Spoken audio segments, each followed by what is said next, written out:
Well, give me the beat, boys, and free my soul. I wanna get lost in rock and roll and drift away. Hey everybody, today we are talking about the beat. A shout out to Scotty, one of my first Patreon supporters. I really appreciate it. And Scott has asked, how do I use a metronome? That guy right there probably uses one. Anyhow, what I do here is I've went to my app store and I've searched right up here on metronomes, and essentially there's a ton of selections. Some of them, like this one, some of my friends use this one. They've got a tuner that's built in as well. I just use this Pro metronome one.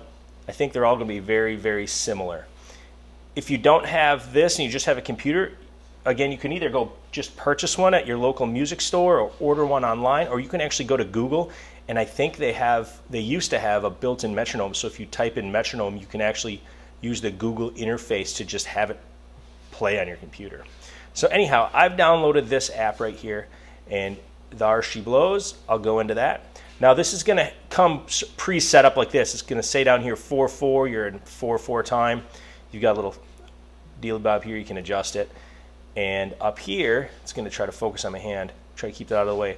Up here, you've got a quarter note equals 120 beats a minute. So that's going to be essentially that note right there. Don't think about that. Just think about that number. That number right there just represents 2 beats per second, right? And you can adjust that down here by going this way or individually in this particular app. Or you can actually tap out a beat. So if I was doing that, give me the beat, boys, and free my soul, I want to get lost, I can come up with a number. So to show how I use this, to answer Scott's question is like, well, what do you set it to? Do you set it to an 8th note or a quarter note or a 16th note? And then what do you set that to? It doesn't really matter, and I'll show you what I mean. What you're concerned with is just playing in time, not necessarily like, well, I play exactly to 60 beats a minute, and another person might call that 120. And here's my point. I'll play a C scale, and you'll see it clicking here. So I'll go, turn up the volume. I'll start over. 1, 2, 3, 4. 1, 2, 3, 4. That's all that does. Now, I don't like that because if I get off beat, I don't want to wait for that downbeat to start again. So what I'll do to get rid of that is I'll go to this 4/4 thing, click that, and then I'll take this, see how it's 4 beats every measure? I'll just turn that down to 1. Now you see up here there's just a single dot. Now that's all it's going to do is give me a steady beat, 1 beat per second. And what you can do with that is you can either play 1 beat to every click, like this, like for a C scale or a G scale rather. I'll go.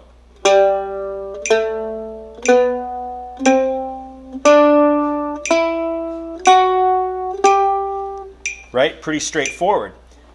The other thing you can do is just, play 8th notes against it in that regard, and the scale is basically going to go double. So here I'll go like.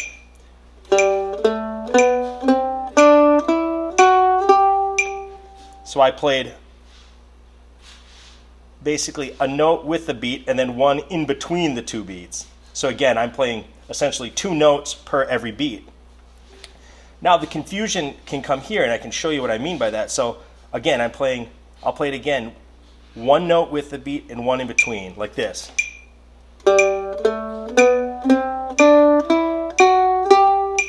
And I might count that 1 and 2 and 3 and 4 and. But the thing is, I could turn this up to 120, and I've essentially doubled the amount of beats that are coming out of this thing. And I could play the exact same time on my mandolin. So like the tempo really didn't get faster if I just count this like 1 and 2 and 3 and 4 and. All I did is line up playing every beat with this is a note on my mandolin. I could do the opposite. I could have this play 1 and 2 and 3 and 4 and then play only every other note on the mandolin, and it would be like I was playing 60 beats a minute, like this.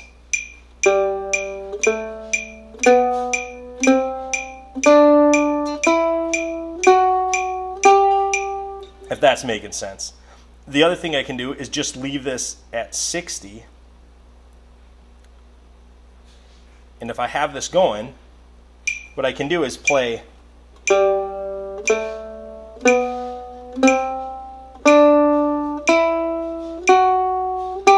and then I can play 2 notes to every beat.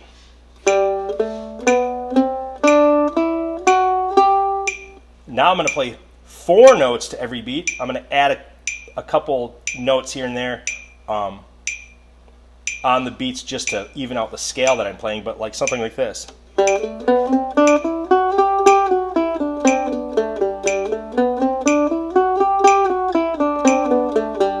Now if you count it, I'm playing 1, 2, 3, 4, 5, 6, 7, 8, 9. So I'm playing essentially 4 notes per 1 beat.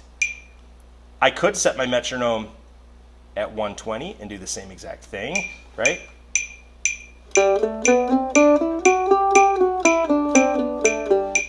Now I'm just playing every other. Or I could literally set this at like 240. This would be super annoying to play with.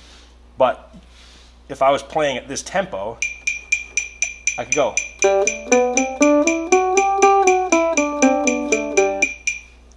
And I didn't play any faster on the mandolin. I just played more beats on my metronome.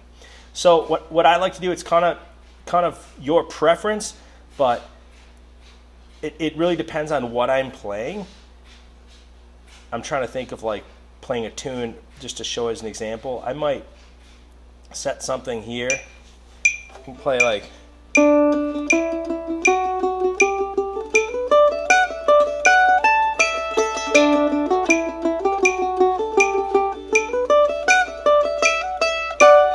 that's a tune called Spotted Pony, and that felt to me like a good way to play along with the metronome. And the metronome is kind of like, it's playing 4 beats to my measure, what I'd call it. But again, if you really like that, you can just double it and play the same thing. Here we go.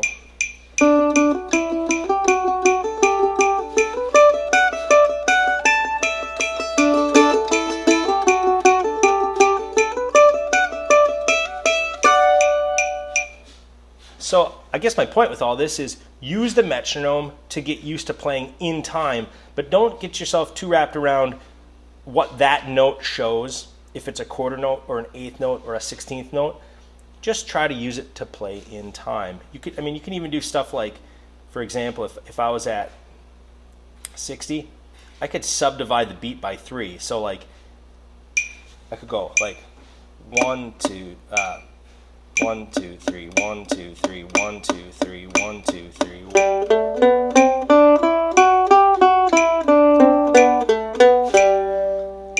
So again, I can't play the scale exactly the same because I'm going to end up with a different amount of notes in it. But that's just a basic way to use a metronome in your playing. And you definitely, I highly recommend using a metronome. I am not hardcore about music not being able to like speed up or slow down. Like some people are, they get frustrated. They're like, every recording has to be perfect. It has to be 60 beats a minute, and it can never waver. But the reality is, if you listen to old like Flat and Scruggs albums, I saw this thing where someone watched it or analyzed it rather, and it was like they would literally play like the banjo breaks would come and it would be fast, and then when the verse came, the tempo actually slowed down a little bit. The chorus it sped up a little bit, and then the instrumental breaks it sped up again. So you're talking about something like where the tempo of a song is kind of doing one of these things, getting faster. But what you want is that tempo to be controlled. You want to be meaningful. There are songs out there where they literally speed the song up the entire course of the song on purpose. That's rare, but I've heard that. I listened to some old jazz recordings where like these people are the creme de la creme of musicians, and the beginning of the song was slower than the end of the song. And in today's recording studios, like they've always got a metronome going, so everything's like so perfect in a box. I wouldn't feel like you have to do that, but what you don't want is to start a tune at a tempo and then it just like gets a little bit faster, and then your buddy takes a break and it gets faster, and then the banjo takes a break, and then the fiddle player takes a break, and by the time it gets back to you, it's out of control, right? And I'm just using this to kind of represent that idea. So I use a metronome because it helps me stay controlled. It helps me stay in the groove.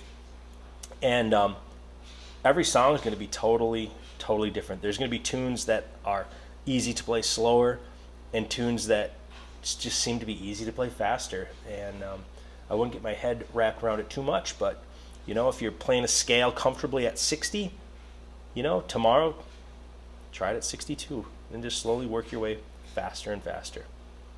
Thanks for checking out my videos, guys. I hope that was helpful.